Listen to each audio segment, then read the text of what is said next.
meet some students of design looking at a whole host of issues. What keeps them up at night? What is the most challenging thing? What do they have most fun at? And of course, talking about life beyond studies, well, of course, a job can't be far behind. So let's get started by finding out what their expectations are once they're out into the big bad world out there. What do you believe is in store for you? And are you sort of worried about getting employment? Obviously, we're all worried about getting somewhere because we're spending so much money, we're spending so much time.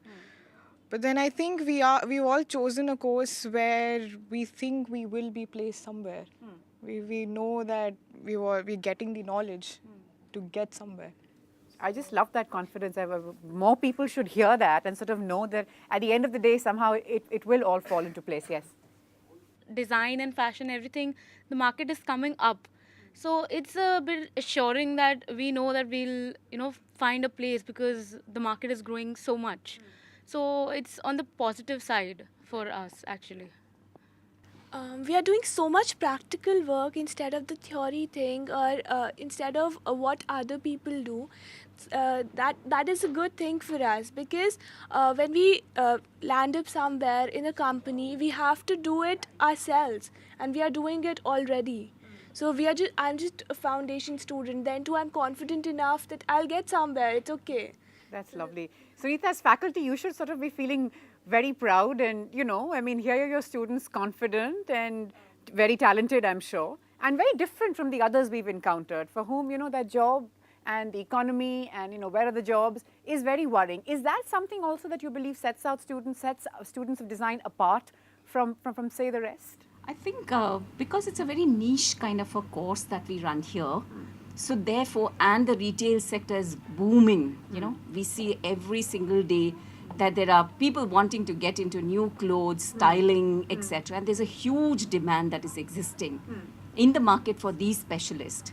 And not many colleges are offering such kind of specializations, what we do here. So therefore, I feel that's the reason why students are very confident.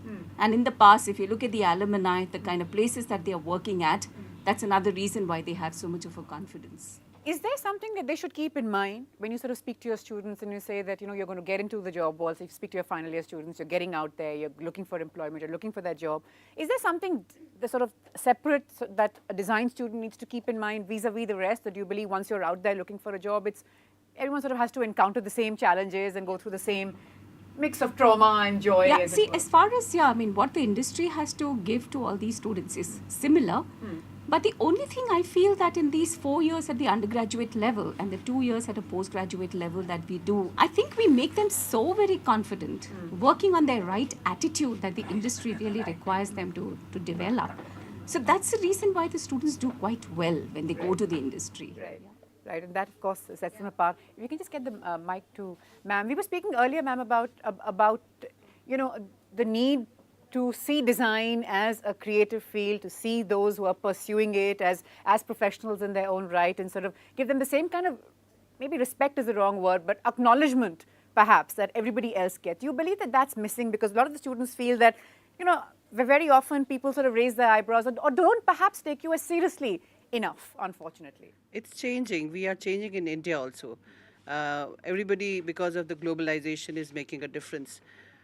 Slowly and gradually, I think we'll be there, And very interestingly, if you go to any international Western country, you will see that each one of them, if they are in a fashion house, is being trained in a fashion college. So the skill sets have to be matching what you're doing with. Right. The other perception, which of course may be right or wrong, that people have is design is the privilege of a few. Whether you talk about looking at interiors or fashion, or it's a privilege of a few. So do you sort of feel that sort of coming in the way that we need to now get to a point where we're designing for the majority rather than a very tiny niche who can perhaps have access to it? I think it has already started. Design is for masses, what we think. And here in Pearl Academy, students are developing their own styles that we see. Some students want to design for masses and some for the elite. So it entirely depends, and they are given an complete exposure to design in all certain ways, and by the end of 4 years, they have their own style, which is really helping them establish well in the market.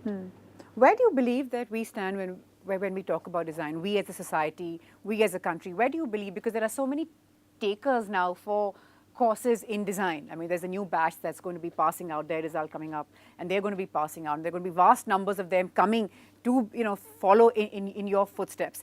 How much of a change have you seen sort of since you were perhaps in school to now? It's basically the stories my dad would tell me about Wharton and Oxford and how they are educated.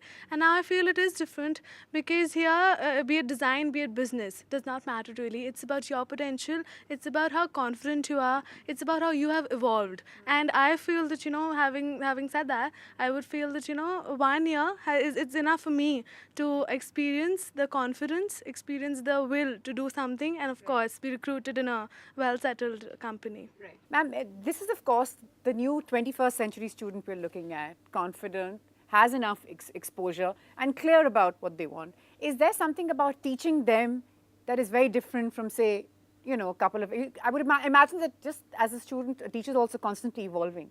We've changed. I mean, university and higher education has completely changed over the years. It's no more chalk and classboard. It's no more lectures. They want films. They want discussions. They want PowerPoints. If they have something to read, well, please send them on their Facebook posts. They will read it there.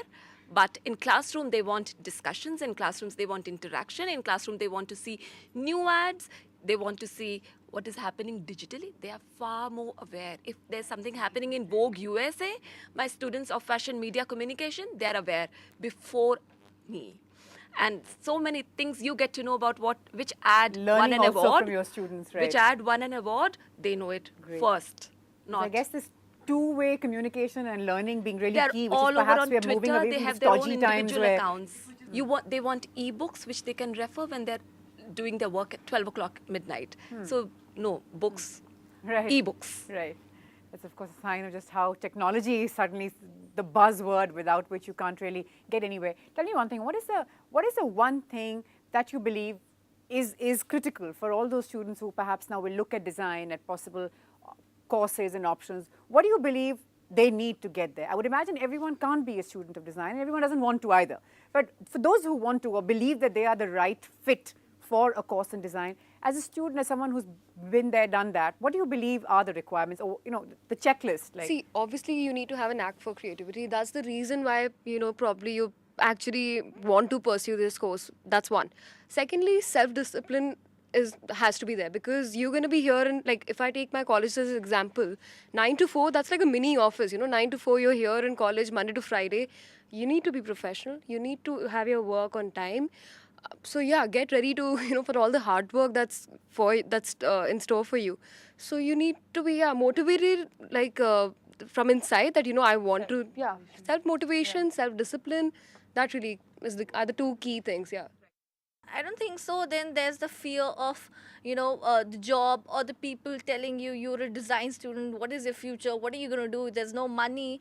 Because do you still I do. hear that? Yeah, we do hear it because, of course, there's a question mark. You do not have like the MBA kind of a tagline. You're going to get that much package and stuff. Because in our field, everything is uncertain. But at the same time, we enjoy our work. We take everything as it comes and we fill in our own creativity and passion to it. Also, one thing I'd like to say, like as she said, that we still get to hear that, you will have no money and everything. It is not true. Clothes is the future, fashion is the future, it's the present as well. So we are the ones who are producing for the mass. So you are what you're wearing today has been created by us. So it is the future. We are earning at the end of the day more than what probably people at the LSR and DU are earning because what they earn is or perhaps more, yes.